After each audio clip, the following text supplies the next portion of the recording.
Hi friends, இன்றைக்கி நம்ம குயிக்காக ஒரு மாவு சட்னி எப்படி பண்ணலான்றதை பார்ப்போம். ஃபஸ்ட்டு எண்ணெய் ஊற்றிட்டு கடுகு உளுந்தம்பருப்பு போட்டுக்கணும்.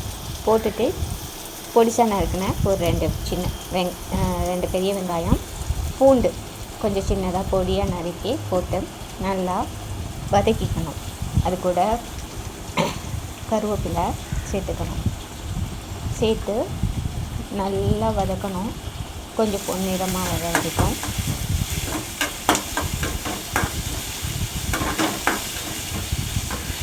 அதுக்கப்புறம் ஒரு 2 தக்காளி அதையும் சேர்த்து கொஞ்சம் நம்ம உப்பு, அப்புறம் கொஞ்சம் மஞ்சள் தூள்,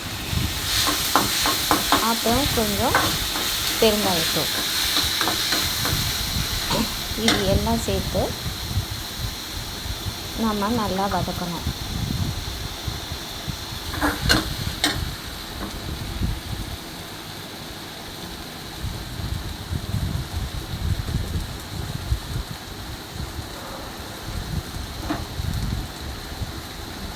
கொஞ்ச நேரம் சிம்மில் வச்சுட்டு மூடி போட்டு வச்சிட்டோம் அப்படின்னா அந்த தக்காளி சீக்கிரம் மசிஞ்சிரும்.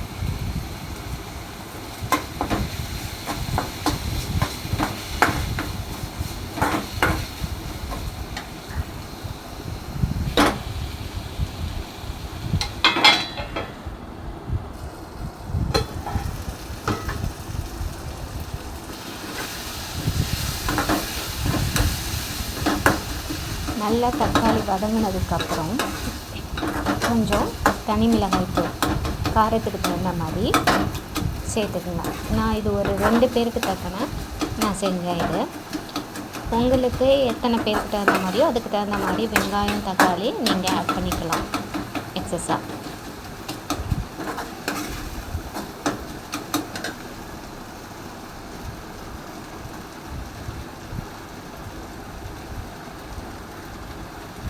மிளகாய்த்தூள் காரத்துக்கு தகுந்த மாதிரி நீங்கள் போட்டுக்கிட்டு லைட்டாக அது பச்சை வாசனை போகிற மாதிரி வதக்கிட்டு உங்களுக்கு தேவையான அளவு தண்ணி விட்டுக்குங்க.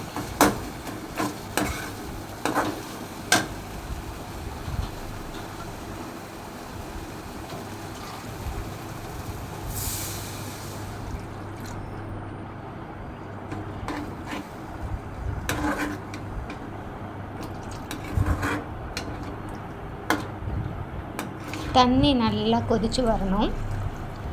கொதித்து வரும்போது ஒரு 2 பல் பூண்டு நச்சு சேர்த்துக்குங்க. அது நல்ல வாடையை கொடுக்கும்.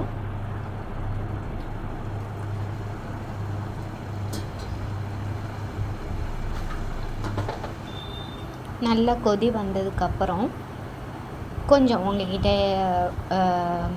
தோசை மாவாக இருக்கட்டும் இல்லை இட்லி மாவாக இருக்கட்டும், எதுவாக இருந்தாலும் சரி, கொஞ்சம் கம்மியான அளவு 1/4 கரண்டி அளவுக்கு திக்னஸ்க்கு தகுந்த மாதிரி கொஞ்சமாக அந்த நல்லா கொதிக்கிற சூட்லேயே கொஞ்சமாக எடுத்து அதோடே அப்படியே கலக்கிடணும்.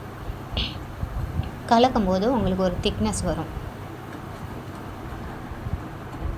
அதுக்கப்புறம் ரொம்ப கொதிக்க தேவையில்லை. உங்களுக்கு கலக்கின கொஞ்சம் ஒரு 2 மினிட்ஸ்லேயே பார்த்தீங்கன்னா உங்களுக்கு திக்காகி வரும். அதுவே உங்களுக்கு நல்லா தெரியும். உங்களுக்கு ரொம்ப தண்ணியாக இருக்கிற மாதிரி தெரிஞ்சுன்னா இன்னும் கூட நீங்கள் மாவு ஆட் பண்ணிக்கலாம். ஆட் பண்ணிக்கிட்டு நல்லா திக்கானதுக்கப்புறம் கொஞ்சம் ஃபைனல் டச்சாக கொஞ்சம் கருவேப்பிலை கொத்தமல்லி சேர்த்து நீங்கள் எடுத்து சர்வ் பண்ணலாம். தோசை இட்லி இதுக்கு ரொம்ப நல்லா இருக்குங்க. குயிக்காக பண்ணணுன்னா இதை நீங்கள் பண்ணி டேஸ்ட் பண்ணி சாப்பிடுங்க ஃப்ரெண்ட்ஸ். இந்த வீடியோ உங்களுக்கு பிடிச்சிருந்ததுன்னா சப்ஸ்கிரைப் பண்ணுங்கள், லைக் பண்ணுங்கள், கமெண்ட்ஸ் பண்ணுங்கள். வேறு ஏதாவது வீடியோ வந்ததுன்னா உங்களுக்கு சமையல் வீடியோ அப்லோட் பண்ணுறோம். தேங்க்யூ.